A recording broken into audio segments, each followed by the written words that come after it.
খবর শুনছেন ডেলি সংবাদ ইউটিউব চ্যানেল থেকে। খবরের শুরুতেই দেখে নেব পশ্চিমবঙ্গ সহ দেশ এবং বিদেশের বাছাই করা সব তাজা সংবাদগুলি। খবরের শুরুতেই জানব আজকের সংবাদ শিরোনাম। দেবে নাকি দেবেই না, আদালতের নির্দেশের পরও কেন বাংলাকে 100 দিনের টাকা দিচ্ছে না কেন্দ্র? 26 নির্বাচনে বাংলা জিততে 500 কোটি বাজেট বিজেপির, তবে নিয়ন্ত্রণ থাকবে দিল্লির হাতেই। জুয়ায় স্ত্রীকে বাজি, স্বামী হাঁটতেই 8 জনের ঘনদর্শন, শ্বশুর দেওরও রেহাই দিল না, নববধূর ওপর নরক যন্ত্রণা। 2000 টাকা অ্যাকাউন্টে পাঠালো সরকার, আপনার ব্যাংকে পড়লো কি? এভাবে দেখে নিন।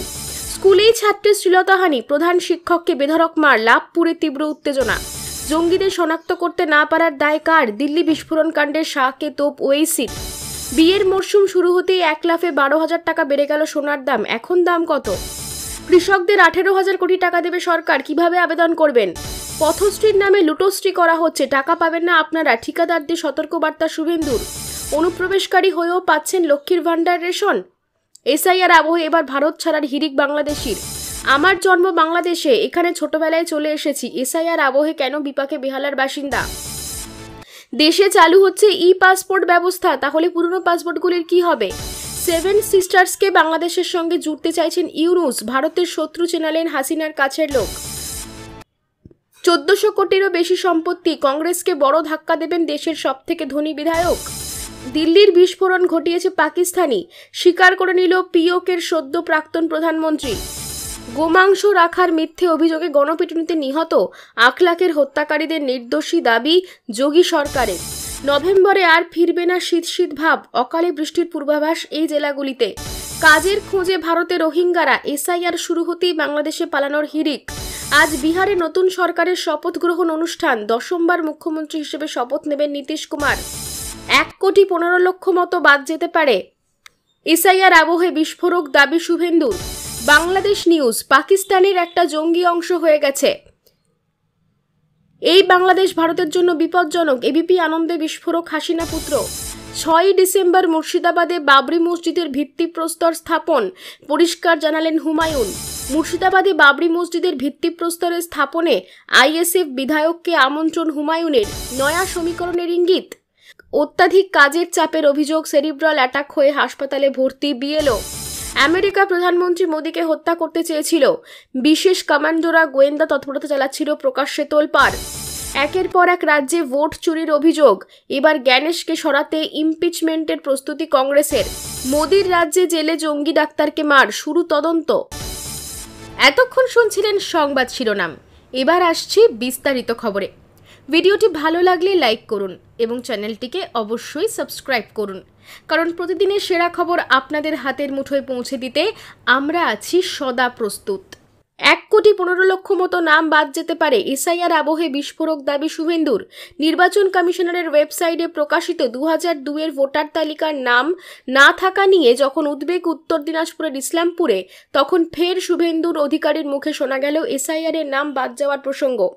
বিরোধী দলনেতা শুভেন্দু অধিকারী বলেন, আইপ্যাকের পুলিশ রিপোর্ট করেছে 1,15,00,000 মতো নাম বাদ যেতে পারে।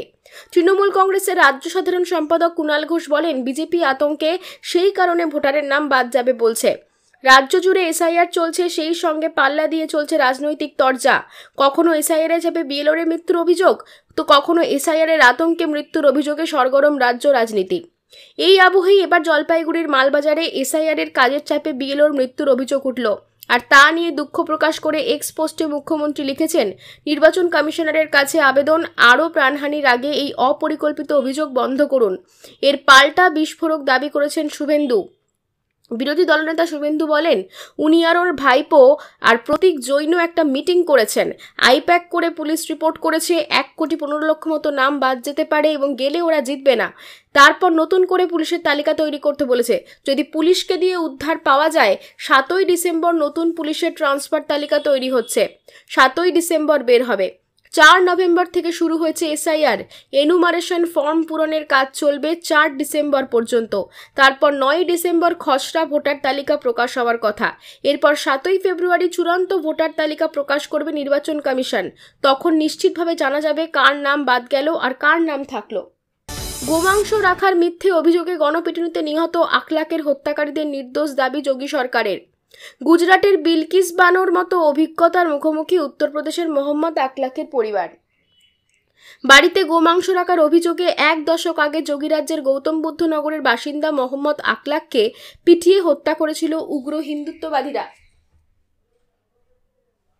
গুরুতর আহত তার পুত্র দানিশ এখনো চিকিৎসাধীন। সেই ঘটনায় ধৃত 19 জনকে নির্দোষ দাবি করে জেলা উচ্চ আদালতে আপিল করেছে যোগী আদিত্যনাথের প্রশাসন। গৌতম বুদ্ধনগর জেলার সরকারি আইনজীবী ওয়াক সিং আদালতে সরকারি নির্দেশের কথা জানিয়েছেন। সরকারের পিটিশনে উত্তরপ্রদেশের পুলিশের অতিরিক্ত অধিকর্তা ব্রিজেশ কুমার মিশ্রের লেখা একটি চিঠি সংযুক্ত করা হয়েছে।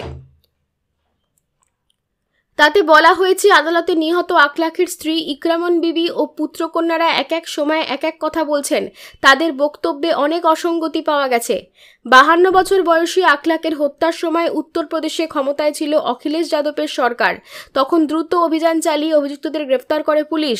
তদন্তে জানা যায়, আকলাকের পরিবারে ফ্রিজের ভিতর গোমাংস মেলার অভিযোগ ছিল সম্পূর্ণ ভিত্তিহীন। ওই মামলায় অভিযুক্ত সকলেই এখন জামিনে মুক্ত।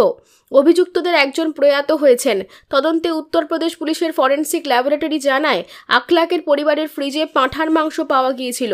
পরে মথুরায় ভারত সরকারের ল্যাবরেটরির উত্তরপ্রদেশে পুলিশের ফরেনসিক রিপোর্ট নিয়ে সংশয় প্রকাশ করে। তারা বলে, ফ্রিজে মাংসের মধ্যে কিছু গরুর মাংস ছিল। ওই রিপোর্টারের ভিত্তিতে আকলাকের পরিবারের বিরুদ্ধে মামলা দায়ের করে উত্তরপ্রদেশের যোগী আদিত্যনাথের প্রশাসন। আকলাকের স্ত্রী ও পরিবারের বাকি সদস্যরা স্থানীয় সংবাদ মাধ্যমকে বলেছেন, মামলা নিয়ে তাদের গোড়া থেকেই সংশয় ছিল। আদালতে সরকারের পক্ষ জোরালভাবে দোষীদের বিরুদ্ধে সওয়াল হয়নি। 6 ডিসেম্বর মুর্শিদাবাদের বাবরি মসজিদের ভিত্তিপ্রস্তর স্থাপন পরিষ্কার জানালেন হুমায়ুন। নতুন দল তৈরি করবেন বলেছিলেন। তারপর প্রকাশ্যে দলের নেতৃত্বদের বিরুদ্ধে বহুবার মুখ খুলেছিলেন। একাধিকবার শীর্ষ নেতৃত্বের কাছে জবাবদিহ করতে হয়েছে তাকে। তবে কোনো কিছুতেই তিনি যে দমন করছেন তা না। আবারও বোঝালেন, ভরতপুরে তৃণমূল বিধায়ক হুমায়ুন কবির বেলডাঙ্গায় বাবরি মসজিদ তৈরি হবে আগেই বলেছিলেন। সেই মতোই ওই দিন সেখানে এই মসজিদের ভিত্তিপ্রস্তর স্থাপন করবেন বলে ঘোষণা করলেন। বস্তুত আগামী 6 ডিসেম্বর বাবরি মসজিদ ধ্বংসের দিন সংহতি দিবসের ডাক দিয়েছে তৃণমূল। উপস্থিত থাকবেন খোদ সুপ্রিমো মমতা বন্দ্যোপাধ্যায় ও সর্বভারতীয় সাধারণ সম্পাদক অভিষেক বন্দ্যোপাধ্যায়। কিন্তু তাতে কি, সংহতি দিবসের জমায়েতে তিনি যোগ দেবেন না স্পষ্ট জানিয়েছেন হুমায়ুন। কারণ সেই দিন তিনি ভিত্তিপ্রস্তর স্থাপন অনুষ্ঠানে ব্যস্ত থাকবেন। তিনি বলেন, 6 ডিসেম্বর বাবরি মসজিদের ভিত্তি স্থাপন করা হবে। সংহতি দিবসে উপস্থিত থাকতে পারবো না। 6 ডিসেম্বর বেলডাঙ্গায় কি হবে? হুমায়ুন TV9 বাংলাকে দেওয়া সাক্ষাৎকারে বলেন, ওই দিন ইসলাম সমাজের ধর্মগুরুরা থাকবেন। মদিনা থেকে একজন আসবেন। এছাড়াও দিল্লি, কলকাতা, মুম্বাই থেকে অনেকে আসবেন। আব্বাস সিদ্দিকীকেও জানাবো। তিনি আরও বলেন, আমি একজন মুসলিম, চক্রান্তের শিকার বাবরি মসজিদ। আর মসজিদ লিগ্যাল জায়গায় করা হয়। হুমায়ুনের অনুমান, ওই দিন প্রায় 2 লক্ষ লোক আসবেন মুর্শিদাবাদে। তিনি বলেন, আমার নিজের ধারণা বাবরি মসজিদের শিলান্যাসে 2 লক্ষ লোক থাকবেন। শুধু মুর্শিদাবাদ নয়, উত্তরবঙ্গ এমনকি বীরভূম থেকেও প্রচুর মানুষ আসবেন। তৃণমূল বিধায়ক এদিন স্পষ্টত বলেন, আগে থেকেই পূর্ব নির্ধারিত কর্মসূচি রয়েছে। 1992 সালে আমাদের বাবরি মসজিদ ধ্বংস করা হয়েছিল। সেই দিনটিকে আমরা কালা দিবস হিসেবে পালন করি। ঠিক করেছি মুর্শিদাবাদেই বাবরি মসজিদ গড়ে তোলা হবে। একটি ট্রাস্টি বোর্ড তৈরি হবে। 2025 সালে 6 ডিসেম্বর ভিত্তিপ্রস্তর স্থাপন করা হবে। পথশ্রীর নামে লুটোশ্রী করা হচ্ছে, টাকা পাবেন না আপনারা। ঠিকাদারদের সতর্কবার্তা শুভেন্দুর। রাজ্যে সড়ক প্রকল্পে ব্যাপক দুর্নীতির অভিযোগে ঠিকাদারকে সতর্ক করে দিলেন বিধানসভা বিরোধী দলনেতা শুভেন্দু অধিকারী। তিনি বলেন, SIR এর আতঙ্ক, বিহারের ফলাফল সব মিলিয়ে এই দল বুঝতে পেরেছে এবার আর আসছে না তারা। বিভিন্ন গ্রামে ডেভেলপমেন্টের টেন্ডার পাশ করা হয়েছে। এটা নিয়ে আমাদেরও কোনো আপত্তি নেই। 14 বছর তো কোনো কাজ করেনি। ভোটের আগে যদি কোনো কাজ করে। সমস্ত স্তরের শিক্ষিতদের বেকার করে রেখেছে। হাজার হাজার বেকার যুবক বিভিন্ন ঠিকাদারি সংস্থার সঙ্গে যুক্ত। ইঞ্জিনিয়ারিং সংস্থা প্রচুর রয়েছে আমাদের রাজ্যে, যেখানে স্বল্প পুঁজির বেকার যুবক যুবতী যাদের বয়স চলে গিয়েছে বা যারা চাকরি পায়নি বা চাকরি করতে চায় তাদের কাজ দেওয়া হয়। মন্ত্রী প্রদীপ মজুমদার যুক্ত এর সঙ্গে। অনেকেই রয়েছেন যারা টাকা পায়নি। ঠিকাদারদের সতর্কবার্তা শুভেন্দুর। ঠিকাদারদের উদ্দেশ্যে তিনি বলেন, কোনো ফান্ড নেই এদের। ঠিকাদারদের বলবো, কোনো কাজ নেবেন না। এদের কোনো ফান্ড অ্যালার্ট হয়নি। ভোটের আগে জোর করে কাজ করিয়ে নেওয়া হবে। পথশ্রীর নামে লুটোশ্রী করা হচ্ছে। টাকা পাবেন না আপনারা। এই কাজ নেবেন না। বিজেপি সরকার আসছে, আপনাদের কাজ আমরা দেব। কৃষকদের 18,000 কোটি টাকা দেবে সরকার। কিভাবে আবেদন করবেন? দেশের কৃষকদের জন্য দারুণ সুখবর। প্রধানমন্ত্রী কিষাণ সম্মান বিধির 21তম কিস্তি বন্টন শুরু হচ্ছে আজ। তামিলনাড়ুর কোয়েম্বাটুর থেকে প্রধানমন্ত্রী নরেন্দ্র মোদী পিএম কিষাণ সম্মান নিধির 21তম সংস্করণের উদ্বোধন করবেন। এই প্রকল্পের অধীনে দেশের সমস্ত কৃষকরা 6,000 টাকা পাবেন। মোট 9টি কৃষকের জন্য 18,000 কোটি টাকা খরচ হবে এই প্রকল্পে। বর্তমানে যেখানে কৃষিকাজের খরচ বাড়ছে, সেখানে প্রধানমন্ত্রী কিষাণ সম্মান নিধি কৃষকদের অনেকটাই সহায়তা করবে। সরাসরি কৃষকদের অ্যাকাউন্টেই টাকা ঢোকে এই প্রকল্পে। পিএম কিষাণ গ্রাহকদের স্ট্যাটাস কিভাবে দেখবেন? প্রথমে পিএম কিষাণ পোর্টাল http://pmkishan.government.in এ যেতে হবে। এবার হোম পেজে ফার্মার্স কর্নারে ক্লিক করুন, সেখানে বেনিফিশিয়ারি লিস্টে ক্লিক করুন। এবার রাজ্য, জেলা, উপজেলা, ব্লক ও গ্রামের নাম উল্লেখ করুন। এবার গেট রিপোর্ট অপশনে ক্লিক করলেই আপনার গ্রামের সকল উপভোক্তাদের নামের তালিকা প্রকাশ পাবে। জুয়ায় স্ত্রীকে বাজি, স্বামী হাঁটতে 8 জনের গণধর্ষণ, শ্বশুর দেওরও রেহাই দিল নববধূর উপর নরক যন্ত্রণা। উত্তরপ্রদেশের বাগপতে এক নববিবাহিতা নারীর উপর পৈশাচিক অত্যাচারের অভিযোগ সামনে আসায় স্তম্ভিত গোটা এলাকা। পণ নিয়ে ক্রমাগত কটূক্তি, স্বামীর জুয়া খেলার নেশা এবং একদল পুরুষের লালসা, তিনি শিকার হন। এই তরুণী জীবন কিভাবে ভয়াবহ উঠেছিল সেই বিবরণ শুনে শিউরে উঠছে পুলিশও। বিনৌলি থানায় এই ঘটনা মামলা রুজু করা হয়েছে এবং পুলিশ তদন্ত শুরু করেছে। বিয়ের পর শুরু অত্যাচার। নিওয়ারা গ্রামের বাসিন্দা ওই তরুণীর বিয়ে হয় গত বছর 24শে অক্টোবর মেরঠের খিয়াওয়াই গ্রামের দানিশ নামে এক যুবকের সঙ্গে। অভিযোগ, বিয়ের অল্প দিনের মধ্যে তিনি জানতে পারেন তার স্বামী মদ্যপ এবং জুয়ায় আসক্ত। পণ কম আনার অজুহাতে স্বামী ও শ্বশুরবাড়ির লোকজন তাকে নিয়মিত শারীরিক ও মানসিক নির্যাতন করত। জুয়ার টেবিলে স্ত্রীকে বাজি, 8 জনের গণধর্ষণ। তরুণীর অভিযোগ, তার স্বামী দানিশ একদিন জুয়া খেলতে গিয়ে তাকে বাজি ধরে। জুয়ায় হেরে যাওয়ার সঙ্গে সঙ্গেই সেখানে উপস্থিত 8 জন ব্যক্তি তাকে গণধর্ষণ করে। নির্যাতিতা 3 জনকে শনাক্ত করতে পেরেছেন। তারা হলেন গাজিয়াবাদের বাসিন্দা উমেশ গুপ্ত, মনু ও অংশুল। শ্বশুরবাড়ি ও অন্য আত্মীয়দের বিরুদ্ধে ধর্ষণের অভিযোগ। ওই নববধূর অভিযোগ, তার দুর্দশা এখানেই শেষ হয়নি। গণধর্ষণের ঘটনার পর তার জেঠু শাহিদ এবং ননদ জামাই শৌকিনও তাকে ধর্ষণ করে। সবচেয়ে চাঞ্চল্যকর অভিযোগ উঠেছে তার শ্বশুর ইয়ামিনের বিরুদ্ধে। তার দাবি, শ্বশুর তাকে পণের কথা বলে বারবার জোর করে ধর্ষণ করতেন। পরিবার থেকে তাকে বলা হতো, পণ আনোনি তাই আমাদের সব কথা মানতে হবে, আমাদের খুশি করতে হবে। গর্ভপাত, অ্যাসিড ছোড়ার চেষ্টা ও খুনের চেষ্টার অভিযোগ। তরুণী অভিযোগ করেছেন, তিনি গর্ভবতী হলে শ্বশুরবাড়ির লোকেরা জোর করে তার গর্ভপাত করিয়ে দেয়। তারপর তার পায়ে অ্যাসিড দিয়ে ঝলসে দেওয়ার চেষ্টা করা হয়, এমনকি তাকে খুনের উদ্দেশ্যে নদীতে ধাক্কা মেরে ফেলে দেওয়া হয়েছে বলে অভিযোগ। তবে কোনো মতে তিনি পানে বেঁচে নিজের বাপের বাড়িতে পৌঁছন। এরপর পরিবারের সহায়তায় তিনি পুলিশের কাছে অভিযোগ দায়ের করেন। মামলা তুলে নিতে চাপ, পুলিশি তদন্ত শুরু। তরুণীর অভিযোগ, অভিযুক্ত পক্ষ তার বাবার উপর মামলা তুলে নেওয়ার জন্য চাপ সৃষ্টি করেছে। তাই পরিস্থিতি ন্যায় বিচারের দাবিতে তিনি এসপি অফিসে গিয়েছেন। অত্যধিক কাজের চাপের অভিযোগ, সেরিব্রাল অ্যাটাক হয়ে হাসপাতালে ভর্তি বিএলও। এবার কোন্নগর, অত্যধিক কাজের চাপের অভিযোগ, কাজের মাঝে সেরিব্রাল অ্যাটাক বিএলওর। আশঙ্কাজনক অবস্থায় হাসপাতালে চিকিৎসাধীন তিনি।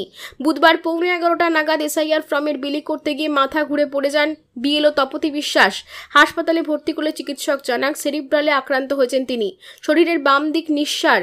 আপাতত কোন্নগর পৌরসভা হাসপাতালে চিকিৎসাধীন তিনি। উত্তরপাড়া বিধানসভার 279 নম্বর বুথে কোন্নগর পুরসভার 19 নম্বর ওয়ার্ডে বিএলও কোন্নগর নবগ্রামের বাসিন্দা 60 বছরের তপতি বিশ্বাস। তিনি অঙ্গনওয়াড়ি কর্মী। তার স্বামী প্রবীর বিশ্বাসের অভিযোগ, এসআইআর এর ফর্ম বিলি আবার ফেরত নেওয়া, কিউআর কোড স্ক্যান করে অনলাইনে আপলোড করতে নাজেহাল হয়ে যাচ্ছেন তপতি। কাজের চাপে প্রায় সারা রাত ঘুমোতে পারে না, ঘন ঘন ফোন আসে ফর্ম জমা করার জন্য। তপতি স্বামীর অভিযোগ, ওই বুথে 1016 জনের অনুমানেশন ফর্ম বিলি করা হয়েছে। এখনো 45 জনের বাকি। ওর শরীর খারাপ ছিল তাই বলেছিলাম বিএলও না করলে চাকরি থাকবে না বলল। মানসিক চাপ নিয়েও কাজ করছিল। তপতির এক মেয়ে আছে। স্বামী একটি স্বল্প বেতনের চাকরি করে। প্রবীর বাবু শ্রীরামপুর হেস্টিংস জুট মিলের শ্রমিক ছিলেন, বর্তমানে অবসর নিয়েছেন, তাই স্ত্রীর চাকরি ভরসা। অনুপ্রবেশকারী হয়েও পাচ্ছেন লক্ষ্মীর ভান্ডার রেশন। এসআইআর আবহে এবার ভারত ছাড়ার হিড়িক বাংলাদেশির। অনুপ্রবেশকারীদেরও কারো হাতে ভোটার কার্ড, কারো হাতে আধার কার্ড। কেউ দীর্ঘদিন রেশন তুলেছেন, কেউ 2-3 বার এখানেও ভোট দিয়েছেন। এবার সামনে এলো লক্ষ্মীর ভান্ডার পাওয়ার কথা। উত্তর 24 পরগনার স্বরূপনগর সীমান্তে সামনে এলো চমকে দেওয়ার মতো তথ্য। স্বরূপনগর সীমান্তে বাংলাদেশের অনেকে যেমন লক্ষ্মীর ভান্ডার পেতেন বলে জানাচ্ছেন, তেমন অনেক বাংলাদেশি এবার আয়ুষ্মান ভারতের কার্ডও বানিয়ে ফেলেছেন। সময় যত বাড়ছে ততই ভিড় বাড়ছে উত্তর 24 পরগনার স্বরূপনগর সীমান্তে। ভারতে চলছে এসআইআর, বাংলাদেশে পালাচ্ছে অনুপ্রবেশকারীরা।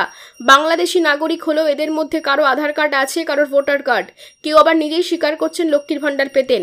যেমন বাংলাদেশের সাতক্ষীরা বাসিন্দা রোকেয়া বিবি, বাংলাদেশের নাগরিক, তবে ভোট দিতেন ভারতে।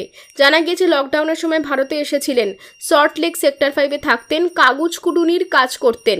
এবিপি আনন্দে জানালেন 3-4 বছর ধরে লক্ষ্মীর ভাণ্ডার পেয়েছেন, দুয়ারে সরকারের ক্যাম্পে গিয়ে লক্ষ্মীর ভাণ্ডার করেছেন, এমনকি ভোটও দিয়েছেন।